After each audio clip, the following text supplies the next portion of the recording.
अधिकतम प्रतिशत त्रुटि अगर ज्ञात करनी हो, जैसे क्लास में भी थोड़ा बताया गया था, मान लीजिए कोई भी माप 2.54 सेंटीमीटर है। इसका मतलब है कि ये माप उस यंत्र के द्वारा मापी गई है जिसकी लिस्ट काउंट 0.01 सेंटीमीटर है। अल्पतमांक शॉर्ट में एलसी कहते हैं 0.01 सेंटीमीटर है। तरीका है कि लास्ट वाले अंक के नीचे 1 लिख दीजिए, बाकी सब 0 कर दीजिए, तो ये लिस्ट काउंट हो गई अल्पतमांक। ये वो माप है जो इस यंत्र के द्वारा शुद्धता से मापी जा सकती है, न्यूनतम वाली। और अधिकतम इससे इतनी गलती ही संभव है, यानी अधिकतम त्रुटि होगी 0.01 सेंटीमीटर। भिन्नात्मक त्रुटि, जिसे हम सापेक्ष त्रुटि, आपेक्षिक त्रुटि, फ्रैक्शनल एरर भी कहते हैं, तो 0.01/2.54 ये हो गई। प्रतिशत त्रुटि निकालनी हो तो 100 की मल्टीप्लाई करते हैं, तो ये लगभग हमारी 0.04% आ गई। माप को इस तरह से लिखा जाएगा कि ये 2.54 है सेंटीमीटर में, तो चूंकि इसके द्वारा जो अधिकतम त्रुटि है वो 0.01 सेंटीमीटर है, तो त्रुटि के साथ इसका मान हो सकता है ये प्लस या ये माइनस, इतना मान तक इसका हो सकता है। तो ऐसे किसी माप को लिखा जाएगा। अब इसी तरह से, ये तो हमने एक एग्जाम्पल लिया, अब हम जनरल एक फॉर्मूला निकालना चाह रहे हैं। जैसे मान लीजिए कोई राशि a है जिसका मान a है, स्मॉल a है, और इसकी लिस्ट काउंट यानी इसके द्वारा जो अनुमेय त्रुटि है, परमिशिबल एरर है, वो डेल्टा a है। जैसे यहाँ 2.54 में एरर 0.01 थी, तो a में एरर डेल्टा a है, तो इस माप को लिखा जाएगा a प्लस माइनस डेल्टा है। इसी तरह से b कोई दूसरी माप है, उसका मान है b, उसकी त्रुटि हुई डेल्टा b, तो उसका पूरा मान लिखा जाएगा b plus minus delta b। और मान लीजिए a और b से गुणा करके एक राशि आती है y कोई भी, तो y बराबर a भी हो गया। अब y का जो त्रुटि के साथ मान लिखा जाएगा, यानी y plus minus delta y, ये कैसे होगा इसको देखते हैं। अब यहाँ देखो प्लस पहले हमने लिया है, y मतलब a प्लस b कह लीजिए एक तरह से, y बराबर a प्लस b, तो a प्लस b है, और इनको जोड़ेंगे तो ये आ गया। देखिए तो डेल्टा y का मान, भाई y का मान क्या है, a प्लस बी है, a प्लस बी उसको हमने हटा दिया है, तो delta a plus delta b बच गया। तो अगर योग करेंगे तो इसमें ये त्रुटि आएगी, तो इसका जो पूरा मान लिखा जाएगा वो होगा del y A B A plus B, जो y का पूरा मान होगा वो होगा a plus B plus minus delta a plus minus delta b। अधिकतम चूंकि त्रुटि निकाली जाती है तो सारे चिन्ह एक जैसे हो जाएंगे, तो त्रुटि का मान हुआ plus minus delta a plus minus delta b, यानी डेल्टा y का जो मान होगा, यानी a और b पर जो नई भौतिक राशि y निर्भर कर रही थी a प्लस b के आधार पर, तो y का जो त्रुटि होगी y में delta a plus minus delta b होगी। जैसे a में डेल्टा a है, b में डेल्टा b है, तो y में कितनी होगी, delta a plus minus delta b। ये चिन्ह सहित ऐसे लिखे जाएंगे।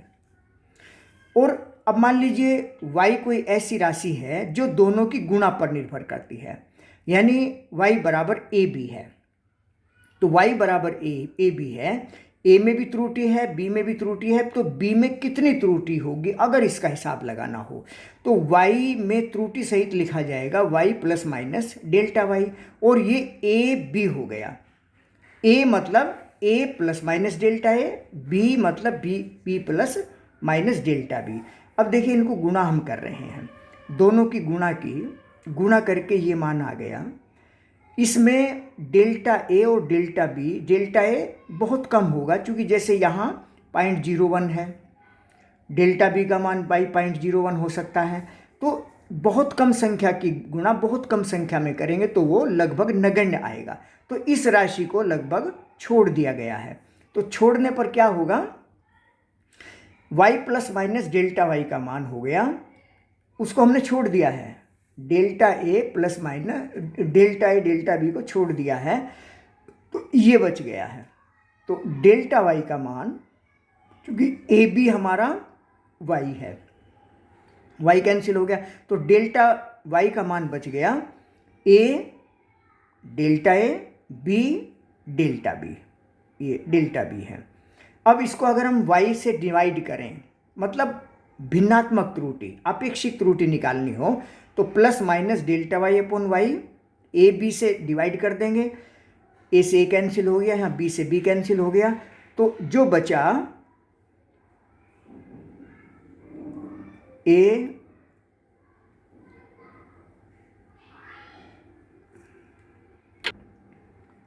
तो यहाँ देखिए ये था ए delta B, B delta A, क्योंकि जब इनकी गुणा करेंगे हम तो इसकी गुणा इसमें करेंगे, ए बी हो गया, इसकी गुणा इसमें करेंगे तो ए डेल्टा बी। तो यहाँ देखिए बी से बी कैंसिल हुआ, डेल्टा ए अपॉन ए से ए कैंसिल हुआ, डेल्टा बी अपॉन बी। तो डेल्टा वाई अपॉन वाई का मान plus minus delta A upon A plus minus delta B upon B, इस तरह से आ गया। बी से बी कैंसिल हुआ, डेल्टा ए अपॉन ए बच गया। तो इस तरीके से डेल्टा वाई अपॉन वाई का मतलब है वाई के मान में भिन्नात्मक त्रुटि। वाई एक ऐसी भौतिक राशि है जो कि ए और बी की गुणा पर निर्भर करती है। जैसे आयत का क्षेत्रफल निकाल रहे होते हैं, आयत का क्षेत्रफल लंबाई गुणा चौड़ाई होता है। लंबाई को हमने मापा, चौड़ाई को हमने मापा, लंबाई मापने में भी गलती हुई, चौड़ाई मापने में भी गलती हुई, तो क्षेत्रफल के मापने में कितनी प्रतिशत त्रुटि ये हम कैलकुलेट कर रहे हैं, ऐसा समझ लीजिए। तो इस तरीके से y के मान में अधिकतम, अधिकतम का मतलब होगा इन सारे चिन्हों को हम एक जैसा लेंगे, एक जैसा चिन्ह लेंगे। ये भी प्लस तो ये ज़्यादा हो जाएगा, ये भी माइनस तो ये ज़्यादा हो जाएगा, यानी दोनों, और जनरली प्लस ही लिया जाता है, एक तरीका तो अपनाना होता है। तो डेल्टा वाई अपॉन वाई का अधिकतम अगर भिन्नात्मक त्रुटि निकालनी हो तो दोनों के साइन एक जैसे होंगे, और ये डेल्टा वाई अपॉन वाई गुणा 100% त्रुटि, अधिकतम प्रतिशत त्रुटि निकालनी हो तो 100 की गुणा करनी पड़ेगी। तो अधिकतम प्रतिशत त्रुटि गुणा में ऐसे निकालेंगे। अब देखिए यहाँ एक अलग तरह का एग्जाम्पल हम ले रहे हैं। जैसे पहले कह रहे थे कि y एक भौतिक राशि ए बी पर निर्भर करती है, ए में भी त्रुटि है, बी में भी त्रुटि है, तो y में कितनी त्रुटि होगी। अब हम ऐसा एग्जाम्पल ले रहे हैं कि ए बी की किसी भी तरह से गुणा भाग हो सकती है। ए एक भौतिक राशि है जिसके मापने में डेल्टा ए की त्रुटि होगी, बी एक भौतिक राशि है जिसके मापन में डेल्टा बी की त्रुटि होगी, सी एक भौतिक राशि है जिसके मापन में डेल्टा सी की त्रुटि होगी। ये उसी तरह से है जैसे 2.54 हो, त्रुटि हो जाएगी 0.01। तो यहाँ क्या किया देखिए, एक तरीका अपनाया गया है, इसे जरा ध्यान से देख लें। दोनों ओर का लघु गणक लिया है। लघु गणक लेने पर क्या करेंगे, इधर भी लॉग लिखेंगे, इधर भी लॉग लिखेंगे। लॉग यानी लघु गणक।